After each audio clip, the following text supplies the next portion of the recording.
चढ़ावा चोरी पर एक्शन के लिए प्रशासन ने चारों मोर्चों पर काम करना शुरू कर दिया और घेराबंदी शुरू कर दी है। अब ये 4 मोर्चे कौन से हैं, गिनते जाइएगा। पहला मोर्चा, गिरफ्तारी के बाद छापेमारी करके चुराए गए पैसों की बरामदगी शुरू हो गई है, पहला मोर्चा। दूसरा मोर्चा, पूछताछ में चोरी का पूरा मॉडस ऑपरेंडाई जो है वो जाना जाएगा।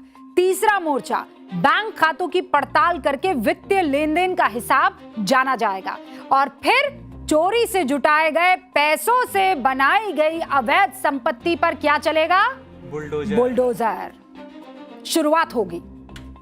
8 आरोपियों की गिरफ्तारी जब की गई, उसमें से सबसे पहले एक्शन की तैयारी लवकुश मिश्रा के अवैध घर पर है। और इसकी तस्दीक क्या करता है, मैं कह रही थी ना कि एक ट्रेंड है, हमें पता है कैसे। अयोध्या डेवलपमेंट अथॉरिटी ने नोटिस चस्पा कर दिया है लवकुश मिश्रा के इसी निर्माणाधीन यानी अंडर कंस्ट्रक्शन बिल्डिंग पर। नोटिस क्या कहता है, जानना चाहेंगे? नोटिस कहता है मकान का निर्माण नियमों का पालन किए बगैर हो रहा है। जिस जमीन पर मकान बन रहा है वो लवकुश की पत्नी सुप्रिया के नाम पर है। ऐसे में अयोध्या डेवलपमेंट अथॉरिटी ने लवकुश की पत्नी से 1 हफ्ते में जवाब मांगा है। क्लैरिफाई करो कि जमीन पर अवैध कब्जा नहीं है, अतिक्रमण नहीं है। अगर 1 हफ्ते में जवाब नहीं दिया जाता तो बुलडोजर एक्शन होगा। लवकुश मिश्रा के घर से पुलिस ने पहले ही 14,25,000 रुपए कैश बरामद कर दिए। कितने? 14,25,000 रुपए बरामद हो गए हैं।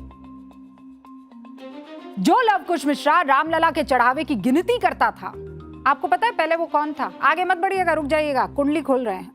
अच्छा, गैस कीजिए ये कौन था, गैस कीजिए क्या करता होगा, नॉर्मल वर्क क्या करता होगा?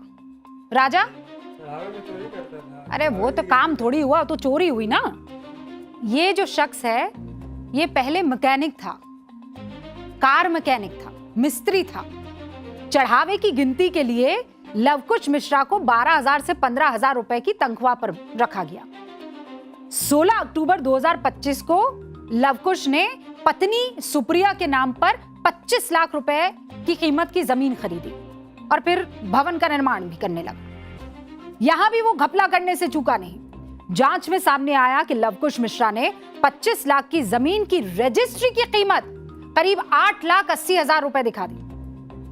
अब उसका निर्माणाधीन मकान, बैंक खाते, परिवार का वित्तीय लेन देन पुलिस के राडार पर आ गया है। गड़बड़ी करोगे तो फंसोगे। याद कीजिए, एक तो त्रेता युग के लवकुश थे, प्रभु राम के लवकुश, रघुवंश के वो लवकुश जिन्होंने अश्वमेध का घोड़ा रोक दिया था कि नहीं? और ये कलयुग का लवकुश है जिसने राम मंदिर का चंदा रोक लिया। सूत्र बताते हैं कि लवकुश मिश्रा से पूछताछ के लिए पुलिस ने सवालों की एक लंबी लिस्ट बनाई। अभी तक जो बरामदगी हुई है वो भी इसी पूछताछ के आधार पर हुई है। मैच नहीं किया, सवाल पूछा कुछ, जवाब दिया कुछ। अब पुलिस लवकुश मिश्रा को जानना चाहती है और लवकुश मिश्रा से भी जानना चाहती है कि भैया वो कौन सा फॉर्मूला था जिससे इतनी कम सैलरी में ऐसी गजब की संपत्ति खड़ी कर दी। उसके बैंक खातों में ये पैसा आ कहां से रहा था? क्या चढ़ावे की रकम का इस्तेमाल संपत्ति बनाने में हुआ? क्या परिवार के दूसरे लोग भी आर्थिक लेन देन में शामिल थे? ये पता किया जा रहा है। पुलिस जांच में एक और बड़ा खुलासा हुआ है। चढ़ावा चोरी में लवकुश मिश्रा ने अपने साले, मैंने बहुत पहले बताया था न्यूज की पाठशाला में कि सब अपने ये जीजा, साले, भाई, भतीजा सबको लगा दिया जा रहा था। तो साला है लवकुश का अनुकल्प, उसको भी चोरों के ग्रुप में जोड़ दिया। जीजा साले की जोड़ी ने मिलकर सबसे बड़ी चोरी को अंजाम दिया और पुलिस रिपोर्ट के अनुसार चोरी की गई इस बड़ी रकम का एक बड़ा हिस्सा महाकुंभ के दौरान उड़ाया गया। अब खबर यह है कि ये जो वित्तीय हेरफेर हुआ है, इस मामले में ईडी एंटर करेगी, क्योंकि जब भी कोई वित्तीय गड़बड़ी होती है तो एनफोर्समेंट डिपार्टमेंट को आना होता है, तफ्तीश करनी होती है। यानी श्रद्धालुओं ने जो चढ़ावा भरोसे के साथ रामलला के चरणों में चढ़ाया था, और आप सोचिए ना, मैंने तो वो मंजर अपनी आंखों से देखा है। जैसे ही प्रभु राम की वो मूरत आपके सामने दिखाई देती है, आप सब भूल जाते हैं।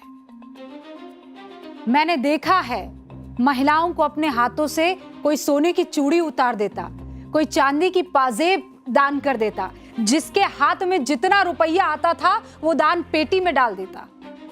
गुप्त दान भी तो एक चीज होती है ना। और मैंने अपनी आंखों से देखा है गरीब से गरीब औरत अपनी झोली में ऐसे चावल भर के ले आती थी कि प्रभु राम के यहां जा रही हूं, क्या लेकर जाऊंगी, और इस भाव से कि तेरा तुझको अर्पण, क्या लागे मेरा राम। लेकिन जैसे ही यह खबर सामने आई कि रामलला के दान पात्र में चोरी हो गई, वैसे ही हर किसी के भरोसे को चोट लगी, हर किसी के भरोसे को। अब सवाल यह है कि जिनके कंधे पर चंदे की सुरक्षा की जिम्मेदारी थी वो कहां है, सामने क्यों नहीं आ रहे? चंपत जी कहां हैं? आप सामने क्यों नहीं आ रहे? आइए ना, देश को बताइए कि अगर किसी ने चपत लगाई है प्रभु राम के चंदे में तो उसकी जिम्मेदारी किसकी है? आइए ना, आप तो मीडिया से बड़ा बात किया करते थे, आकर बताइए। आप पाक साफ है तो बताइए, जिम्मेदारी में लीपापोती कर रहे हैं तो बताइए, कुछ गड़बड़ी हुई है तो बताइए। आप अपने सहयोगियों से कह रहे हैं कि इस कलंक के साथ मैं अयोध्या नहीं छोड़ूंगा। नहीं छोड़ना चाहिए आपको। चंपत राय ये दावा कर रहे हैं कि टिन्नू यादव ने उनके साथ विश्वासघात किया। ये बात सीधे तौर पर वो अपने सहयोगियों से कह रहे हैं, लेकिन चंपत राय की ये बात किसी के गले नहीं उतर रही, क्योंकि चंपत राय के रहते हुए भक्तों के भरोसे पर चोट लगी है और उसके जख्म बहुत गहरे हैं।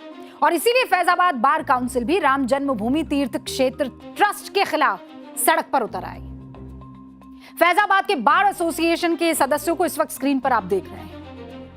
श्री राम जन्मभूमि पुलिस स्टेशन में लिखित शिकायत दी है इन्होंने। बार एसोसिएशन ने चंपत राय, अनिल मिश्रा, गोपाल राव के खिलाफ एफआईआर दर्ज करने को लेकर शिकायत दी। शिकायत में आरोप लगाया कि राम जन्मभूमि तीर्थ क्षेत्र ट्रस्ट के दान पात्र से श्रद्धालुओं के चढ़ाए गए नकद और बहुमूल्य जेवरात की बड़े पैमाने पर चोरी की गई है। इससे श्रद्धालुओं की धार्मिक भावनाएं आहत हुई है। आप एफआईआर दर्ज कीजिए। चंदा चोरी के बाद राम मंदिर ट्रस्ट के भविष्य पर सवाल खड़े होने थे और हो रहे। सवाल यह है कि ट्रस्ट रहेगा कि नहीं रहेगा। अगर ट्रस्ट रहेगा तो उसका स्ट्रक्चर क्या होगा, क्योंकि पुराना स्ट्रक्चर तो लग नहीं रहा है कि काम करता है। अब सबकी नजर है 6 जुलाई पर। क्या होगा 6 जुलाई को, पता है किसी को? 6 जुलाई को श्री राम जन्मभूमि तीर्थ क्षेत्र ट्रस्ट की बैठक होगी।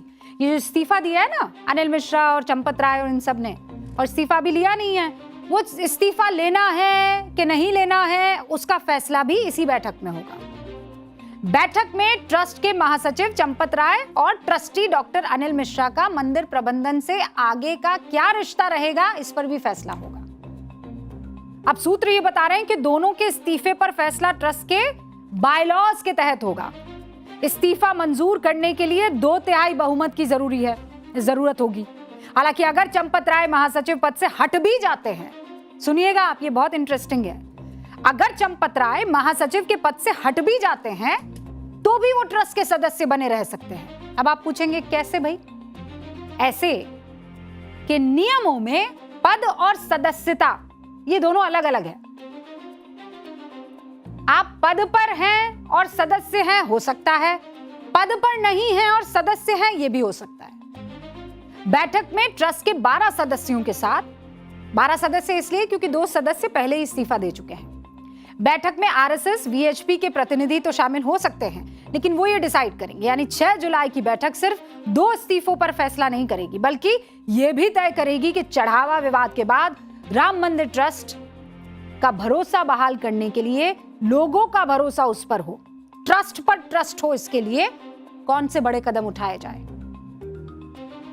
28 दिन बाद भी सबसे बड़ा सवाल यही है कि ट्रस्ट का क्या होगा।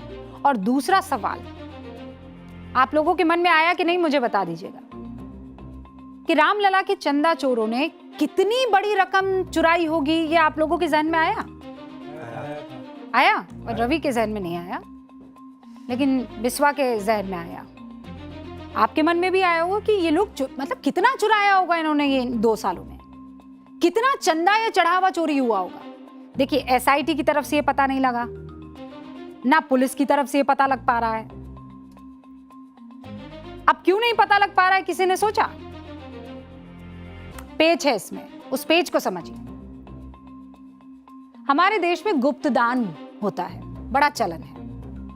आपने भी अपनी दादी नानी किसी बुजुर्ग के मुंह से सुना होगा कि दान ऐसे दो कि दाएं हाथ से दिए गए दान के बारे में बाएं हाथ को भी पता ना चले। और हुआ यही, कोई ऐसे सीसीटीवी में दिखा दिखा के थोड़ी दान पात्र में डाल रहा था। वो तो कुछ लोग थे जो ट्रस्ट को जाके और रसीद कटवा रहे थे, लेकिन वो तो कुछ ही लोग थे ना जिन्होंने बहुत भारी रकम दे दी, या सोने की मूर्ति दे दी, या चांदी वाली मूर्ति दे दी। लेकिन कई ऐसे थे जिन्होंने गुप्त दान किया है। अब आया कितना, चुराया कितना, कैसे पता चलेगा? इसीलिए तो इन लोगों ने हाथ साफ किया।